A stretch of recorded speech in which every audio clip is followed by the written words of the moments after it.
বিএনপির জন্ম হয়েছিল হা ভোটের মধ্য দিয়ে। বিএনপি যদি না ভোটে স্টিক থাকে, বিএনপির হলো মৃত্যু হবে না ভোটের মধ্য দিয়ে। বিএনপি এই কনসেনসাস কমিশনের মধ্য দিয়ে আওয়ামী লীগকে নিয়ে আসার যে পায়তারা চালাচ্ছিল, বাংলাদেশের জনগণ সেই জায়গাটা ঠেকিয়ে দিয়েছে। তাদের উপর নতুন করে আরেকটা বর আবির্ভূত হয়েছে, সেটা হলো জাতীয় পার্টি।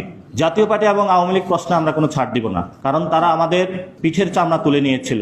ওবায়দুল কাদের বলেছিল 5 লাখ লোক মারা যাবে, আমরা একটা লোকের গায়েও হাত দিয়ে নেই। আমরা এখনো ধৈর্য ধারণ করতেছি, কিন্তু যদি বাধা দিতে আসেন সেখানে কিন্তু চরম বাধা আমরা গড়ে তুলব। এবং আপনারা যারা রাজনীতি করছেন, রাজনৈতিক মহলে আছেন, যে ছাত্ররা ঘুমিয়ে গিয়েছে, পড়া টেবিলে চলে গিয়েছে, আমরা পড়তেও জানি, ঘুমাইতেও জানি, রাজপথে বাস নিয়ে নামতেও জানি। সেই জন্য বিএনপিকে আহ্বান জানাবো, আওয়ামী লীগ এবং জাতীয় পার্টিকে সংসদে নেওয়ার ভুলও কল্পনা করিয়েন না। বিএনপির জন্ম হয়েছিল হা ভোটের মধ্য দিয়ে। বিএনপি যদি না ভোটে স্টিক থাকে, বিএনপির হলো মৃত্যু হবে না ভোটের মধ্য দিয়ে।